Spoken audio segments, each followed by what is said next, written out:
बाल गणेश जी ने महाभारत की कथा लिखते समय महर्षि वेद व्यास के सामने रखी थी ये शर्त। गणेश चतुर्थी का पर्व भगवान गणेश जी को अधिक प्रिय है क्योंकि वह उनके जन्म दिवस के रूप में मनाया जाता है। भगवान गणेश जी को बुद्धि और विद्या के दाता माना गया है। गणेश जी ने ही महाभारत की रचना की थी। इससे जुड़ी बड़ी ही रोचक कहानी है, आइए जानते हैं। गणेश जी को प्रथम पूज्य देवता माना गया है। शुभ कार्य करने से पहले भगवान गणेश जी का ध्यान किया जाता है। माना जाता है कि किसी भी शुभ कार्य करने से पूर्व गणेश जी की वंदना, स्तुति और कार्य में आने वाले विघ्न समाप्त हो जाते हैं। इसलिए भगवान गणेश जी को विघ्नहर्ता भी कहा जाता है। भगवान गणेश जी ने ही महाभारत काव्य अपने हाथों से लिखा था।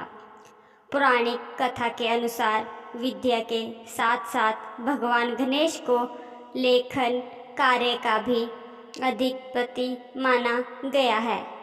गणेश जी को सभी देवी देवताओं में से सबसे अधिक धैर्यवान माना गया है।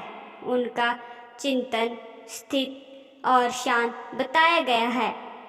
किसी भी परिस्थिति हो, वे अपना धैर्य नहीं खोते हैं, शांत भाव से अपने कार्य को करते रहते हैं।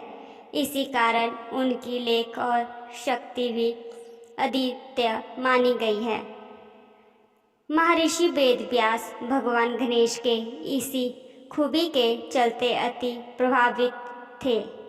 जब महर्षि वेद व्यास ने महाभारत की रचना करने का मन बनाया तो उन्हें महाभारत जैसे महाकाव्य के लिए एक ऐसे लेख की तलाश थी जो उनके कथन और विचारों को बिना बाधा किए लेखन कार्य करता रहे, क्योंकि बाधा आने पर विचारों की सतह प्रक्रिया प्रभावित हो सकती थी।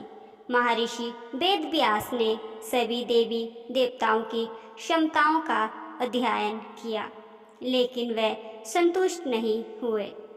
तब उन्हें भगवान गणेश जी का ध्यान आया।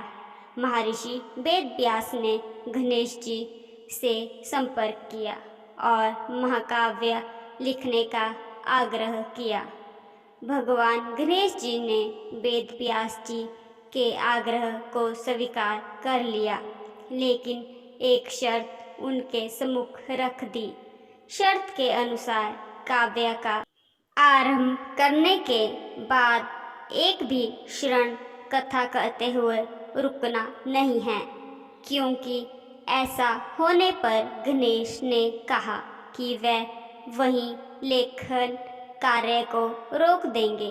गणेश जी की बात को महर्षि वेद व्यास ने स्वीकार कर लिया, लेकिन उन्होंने भी एक शर्त गणेश जी के सामने रख दी।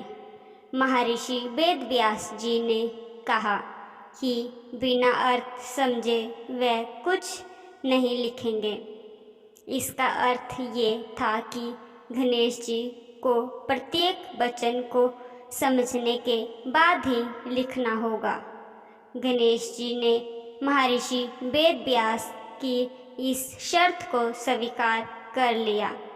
इसके बाद महर्षि वेद व्यास ने महाभारत महाकाव्य की रचना आरंभ कर दी। कहा जाता है कि महाभारत के लेखन कार्य पूर्ण होने में 3 वर्ष का समय लग गया। इस 3 वर्षों में गणेश जी ने एक बार भी महर्षि वेद व्यास जी को एक पल के लिए भी नहीं रोका। वही महर्षि ने भी अपनी शर्त पूरी की। इस तरह से महाभारत पूर्ण हुआ। आपको हमारी कहानी कैसी लगी ज़रूर बताएं और लाइक और सब्सक्राइब करना ना भूलें। धन्यवाद।